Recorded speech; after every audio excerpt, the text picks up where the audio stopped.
Hi friends, welcome to our channel View of Civil Engineer. In this channel, we are going to discuss about various concepts involved in the civil engineering. In previous video, we discussed about the at rest pressure. We know that there are three different earth pressures are there. First one is at rest pressure as well as active earth pressure, passive earth pressure. At rest pressure is nothing but the structure, the movement in the structure is zero. In active condition, structure is moving away from the backfill. Okay, like this, the structure is moving, and the pressure on the structure is acting like this.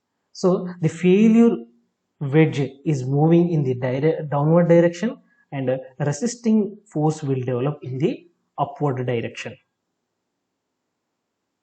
And whereas in the passive condition, the structure is moving towards the backfill, and soil pressure is acting on the structure is in this direction, and the failure wedge will move in the upward direction, and a resisting force will develop in the downward direction. Comparatively, in this passive condition, the pressures are very high comparatively in rest condition as well as active condition. With the help of Rankine theory, we can calculate the horizontal stresses that in active condition as well as passive condition. And these are some assumptions were made by the Rankine for the derivation of earth pressure. So one by one we have to discuss all these assumptions. First one is the soil mass is in homogeneous and semi-infinite, and second one is soil is dry condition as well as soil is cohesionless soils. Third one is the ground surface is plane, which may be horizontal or inclined.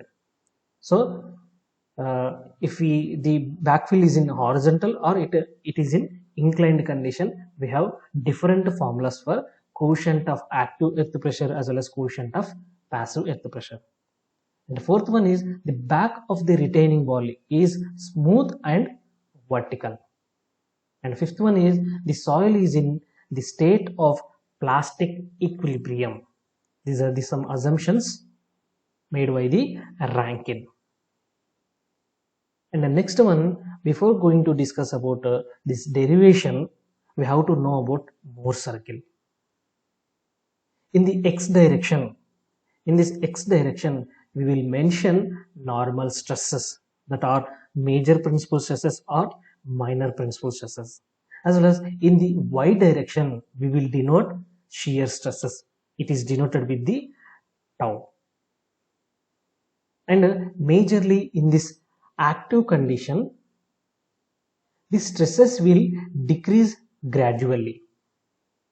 So for the calculation of active earth pressure, for the calculation of quotient of active earth pressure, the horizontal stresses he considered as a minor principal stresses. It is denoted with the sigma 3. And vertical stresses he considered as a major principal stresses. With the difference between major principal stresses and minor principal stresses, we can get the diameter of the Mohr circle. The difference between the sigma 1 sigma 3, that means sigma 1 is nothing but from O point to B point. This is the major principal stress. So the distance between OB is high comparatively OA. OA is the minor principal stress. The difference between OB and OA, we can get this length. This is the diameter of the Mohr circle. With this we can draw the Mohr circle. So in the active condition, stresses will decrease gradually. So with that, A point will changes from this point to A dash point. That is, the horizontal stresses will decrease. So A point will changes from A to A dash. Up to so on, the Mohr circle where touches the failure envelope. This failure envelope we can get from the phi value. Phi is nothing but shear strength of the soil. So at which place the Mohr circle is touches to the failure envelope, that corresponding horizontal stresses he considered as a active pressure. Whereas in the passive condition, the stresses will increase gradually. So horizontal stresses he considered as a major principal stresses, and vertical stresses he considered as a minor principal stresses. So in active condition as well as passive condition, vertical stresses are constant. So this point is same, but the horizontal stresses will decrease in the active condition, increase in the passive condition. So with this increment and decrement, the Mohr circle will increase up to the Mohr circle touches the failure envelope. At which Mohr circle is touches to the failure envelope, that corresponding normal stress he considered as a active condition. So now in this case, we have to calculate OP value. OP is nothing but active earth pressure. So previous diagram we drawn here, and we have from this we have to calculate the quotient of active earth pressure. This is the ratio of horizontal stresses to the vertical stress. Here horizontal stresses is nothing but we denoted with the PA, and vertical stress is sigma V. And PA I will write OE, and vertical stresses I will write OB. And instead of OE I will write OC minus CE. With this we can get the OE distance, and instead of OB I will write OC plus CB. All these values we have to observe in the diagram. So with that observation of the diagram we can know about these values. This is I am considering this equation 1.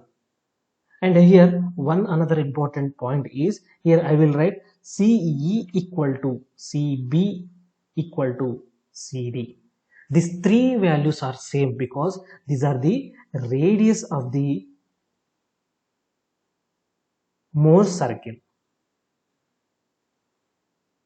You can observe in the diagram, CE is the radius, and DC is the radius, and CB is also radius of the Mohr circle.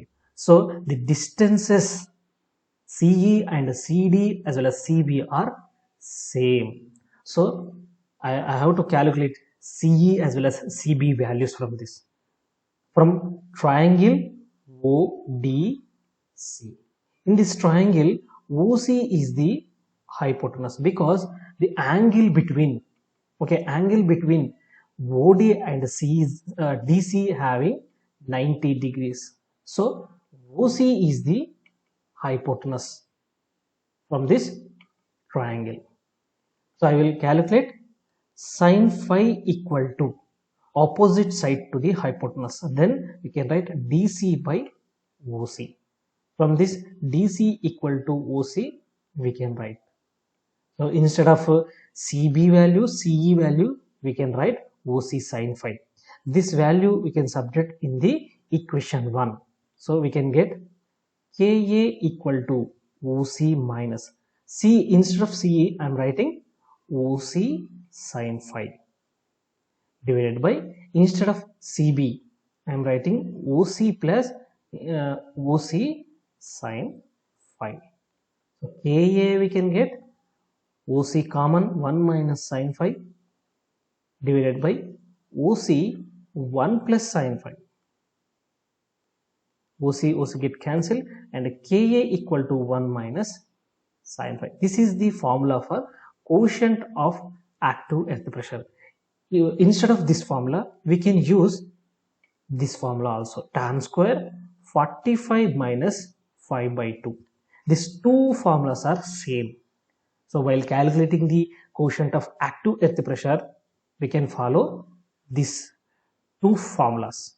And we have to observe one thing, in active condition the failure envelopes are at an inclined of this angle is 45 minus 5 by 2.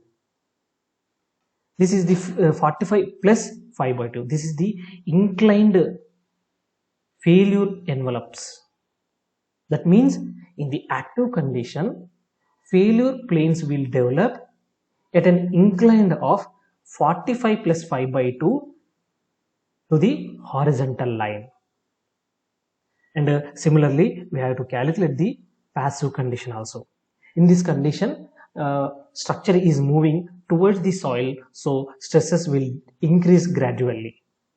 So with that, major principal stresses we can take horizontal stresses, and minor principal stress we can take vertical stresses. So we can write, we can find out quotient of passive earth pressure Kp is equals to, okay, Pp divided by sigma b.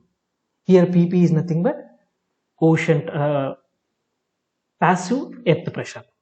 So Pp I can write OE divided by OB.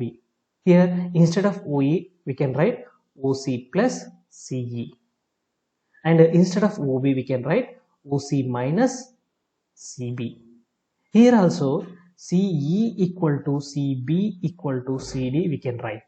These are the radius of Mohr circle.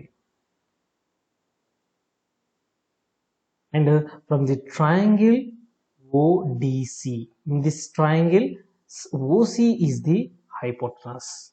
Here O and C the D, because the angle between OD line as well as DC line we have 90 degrees. So hypotenuse is the OC side, OC line is the hypotenuse. Then we can find out sin phi equal to opposite to the hypotenuse. So opposite is DC and hypotenuse is OC, and DC equal to OC sin phi we can get. This formula we can substitute in the equation 2. So we can get quotient of passive earth pressure Kp equal to OC plus OC sin phi. Instead of CE I am writing OC sin phi divided by OC minus, instead of CB I am writing OC sin phi. These values are same, CE as well as CB.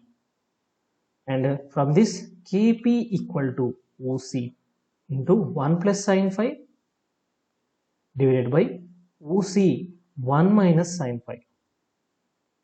So we can cancel OC terms. Kp equal to 1 plus sin phi divided by 1 minus sin phi. Instead of this formula, we can use tan square 45 plus 5 by 2. These two terms, the two formulas we can use while calculating the passive earth pressure.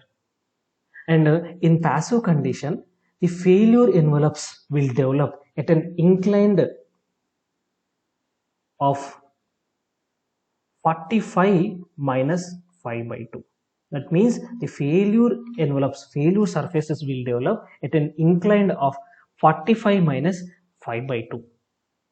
These values we have to observe, and the Ka as well as Kp values we have to remember. These values where the backfill is in horizontal condition.